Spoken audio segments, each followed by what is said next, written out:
I've been sitting on this camera for about 3 weeks. I was waiting until I had a big shoot to use it on to share with you guys, but I thought about it and I said, well, why don't I just give you guys an overview before my full review to let you know what I think. So I'm gonna finish cutting my hair and get this weekend started. Ow! No.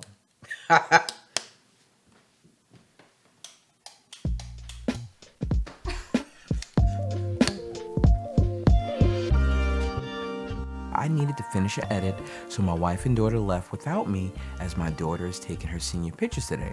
After they left, I thought about it and said to myself, you know what? This couple's wedding edit can wait. I'm gonna spend some time with my family. And it doesn't hurt that this is a great opportunity to get my first test shots outside with the LUMIX S5. But family, yes, family first.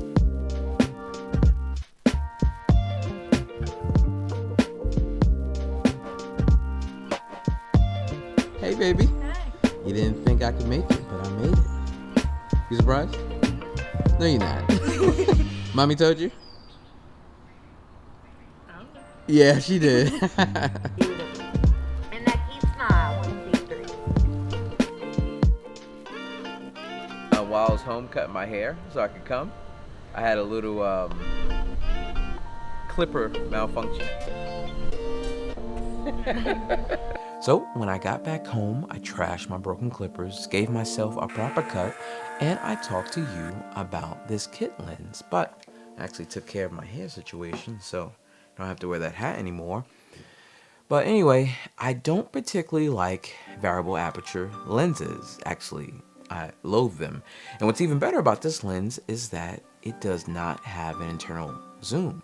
I mean, who wants their lens to stay the same size when they're zooming in and out? All right, I'll stop giving this lens a hard time. I'm not sure when I'll get this video to you guys, but today, for me, it's Halloween. So I'm gonna spend some more sweet family time. And the reason I say sweet is because this year, instead of candy for Halloween, we decided to order some donuts. Well, and jelly beans. We didn't order jelly beans, we bought the jelly beans. But anyway, in this house on Halloween, you have to have jelly beans. So this is what you get when you mix donuts, jelly beans, and the LUMIX 20 to 60 millimeter.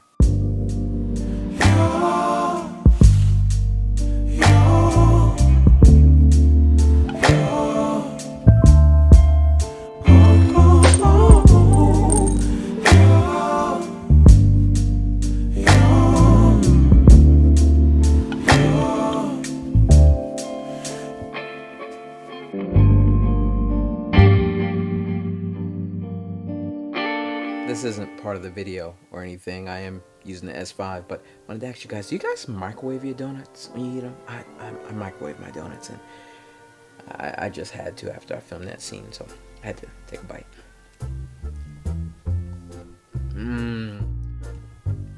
Okay. Look at him. Get back to the barrel. Okay. I'll admit it. I'm beginning to like this lens. Even though it's really light, I was still able to get some smooth handheld shots because, you know, a little bit heavier setup can help when you're trying to get handheld shots. And the manual focus on this lens was really accurate. I didn't have any trouble nailing my focus. I'll be doing another video exclusively on this lens, but for now, it's time to move on to talk about the actual camera. When I started using this camera at my daughter's school today, I noticed that the camera is missing some of the buttons that I have grown accustomed to using on the GH5. The GH5 has 5 customizable function buttons. The S5 doesn't have any of these. Well, it has a quick menu button and this back button, which would be the function 4 button on the GH5. The S5 also has the live view button, which is the FN5 button on the GH5. Out of all the function buttons, I really miss having the FN1 button, as I constantly use that button on my GH5 as it is mapped to my image stabilization settings. So while I'm filming on my GH5, I can quickly turn IS lock on and off. So the S5 has Boost IS, which right now seems to be the same as IS lock on the GH5, so I map the IS boost to my exposure compensation button on my S5, and problem solved. I did play around a little with the Boost IS in this S5 and it worked really well. I compared it to the GH5's IS lock and it seemed to work just as well, but I'll definitely be doing more testing on it in a future video. I have autofocus on tracking, and I am now going to cut on Boost IS. Now it's on, and I'm holding it in handheld, and we're doing a little autofocus test at the same time, because why not?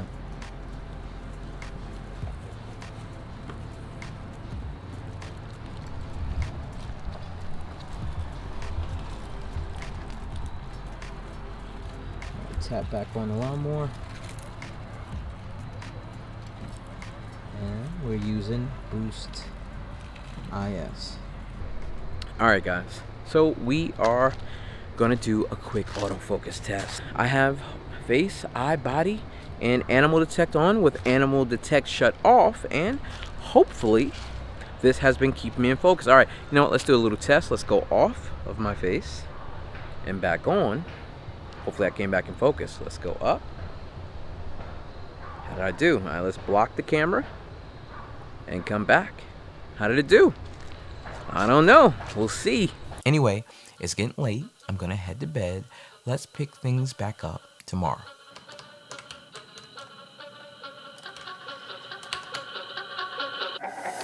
We won the tournament! We won the tournament!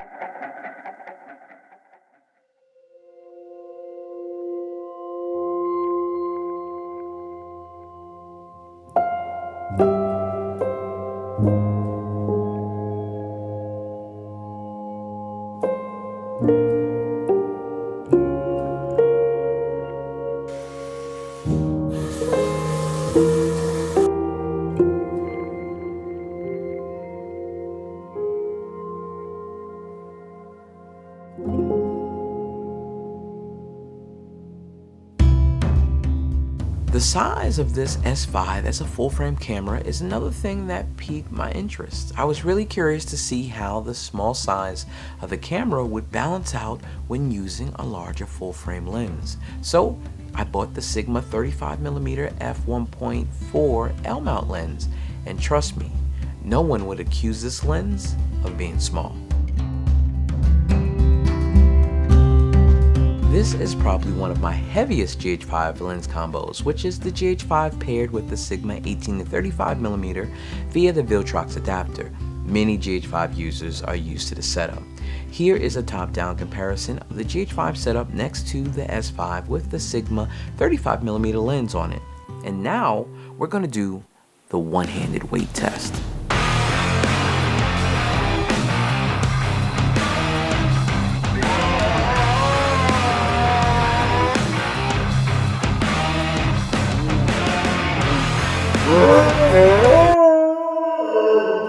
And you know what? The S5 does feel lighter. However, it is more front heavy than the GH5 setup, but I don't see this being a big problem when filming handheld for long periods, even with a large lens like the 35mm. Anyway, I really want to test out this lens. You guys thirsty? You like ginger ale?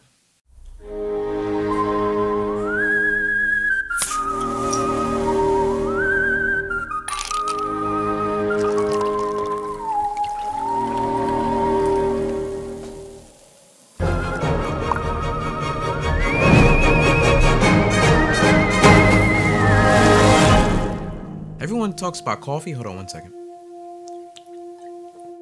But ginger ale is where it's at. Anyway, filming this scene was my first chance to test out this camera in low light, and this is where I appreciated having a full frame sensor. See, when filming with the GH5, we typically have to adjust our light source to our camera, but when filming full frame, we can adjust our settings to the lighting available in our environment with less consequences. I filmed most of these shots at f4 to f8 and around ISO 2000, but you know, wait, one more second. More ginger ale.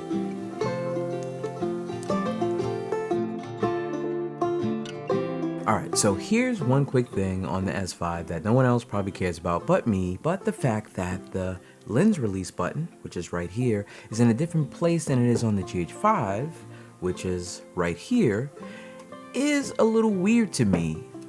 Like when I put on the lens, all right, so even when you take off this cap,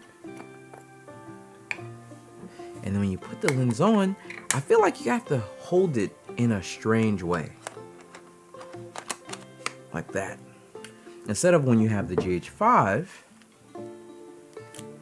you go here. This is like simple, right? Because you're filming like this and you're like, okay, I want to get another lens.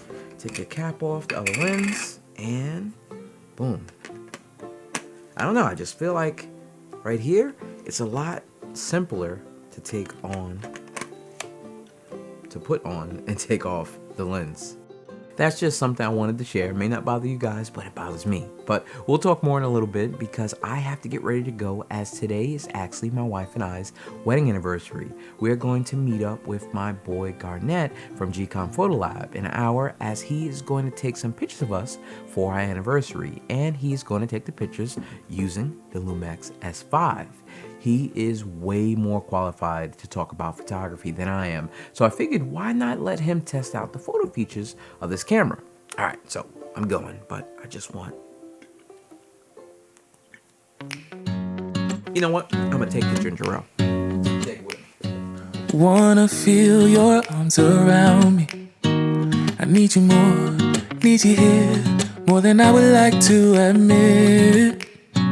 Let's forget about tomorrow. Alright guys, so this is Garnett. We're meeting him in this shady parking lot that he has for our shoot. And Garnett, this is your first time holding the S5. What do you think? It feels pretty good in the hands. I'm used to a Nikon Z6, so it feels about the same size as that, and looks pretty good so far. I mean, I guess I'll get a chance to test it out, and we'll see how it works. So Garnett, what's your experience with Panasonic cameras? Not really too much. I had some experience before when I was using Nikon cameras, the DSLRs at least. They weren't really good in video, so I ended up buying a Panasonic G7 and an LX100 just for the video functions of it. And so that's my familiarity with it. I really haven't used it much more than that.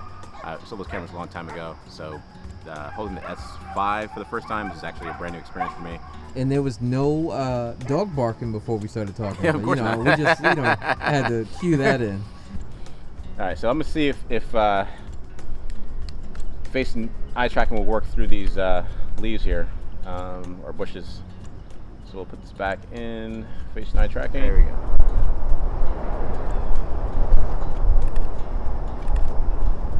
That's the thumbnail right there. Holy cow. Yep, there we go. 35 millimeter, I think f1.4. Yeah, this is actually one of my favorite lenses of all times. I use it on the Nikon all the time, but I didn't realize using it on the Panasonic it would have this extra, it's not normally this big. So it looks weird to have a 35 that long. I'm used to it on the Nikon, but it's one of my favorite lenses, so should have fun with this. A couple of things I realized. Number one, I realized that Thomas is blind because the diopter, I couldn't see anything, do anything without just the diopter. But secondly, I know these newer cameras have face and eye tracking. I've gotten used to that with the Nikon cameras. I'm pretty sure obviously the Sonys and the Canons have that as well. So I'm trying it out on this camera. It seems to be working pretty good. It's picking up the faces, and we'll see how they're in focus when the shots come back. So, all right, can you look at the bird she's looking at, wherever she's looking? Okay. No, I want you both looking at the direction. That looks good. Wow, that bird is amazing. I wish wow, that's crazy. You should see that bird. I'm looking at it. Can you get it? Can you get a shot Probably. of it? Nope. I really do miss this 135. I mean the 35. It's actually one of my favorite lenses of all times. I kind of gave it up when I went to the Nikon Z6. I went with the 35 from Nikon, but this Sigma 1.4 is pretty cool. It's pretty cool. Big thanks to Garnett for the photo session, and you guys should check out his YouTube channel. He makes great photography content centered around Nikon cameras. I think the pictures that Garnett took of my wife and I turned out great. However, because the camera is new, I totally forgot to change the photo settings to RAW. So, as you guys probably guessed, all the photos Garnett took of us were JPEGs. But I still appreciate it, and I think they look great. After using this camera for 2 days, here are some things to consider if you're interested in the S5. Right now, most websites only have the batteries for the camera available for pre-order, but of course, this will eventually change with time. So as of right now, I only have one battery for the camera, but I do have 3 more coming as soon as they are available. The batteries for the S5 are pretty expensive at $89 each, and while you can use these batteries in the GH5, you can't use the original GH5 batteries in the S5. They won't even fit. Now, the good thing about the S5 is that you can use a USB-C cord to power the camera or charge the battery while the battery is inside the camera. So I've been using this power block to charge my S5 while I've been out filming. One more thing about the size of the S5. I wouldn't have minded if they would have made it the same size as the GH5, because then maybe we could have had a full-size HDMI port instead of a micro HDMI port.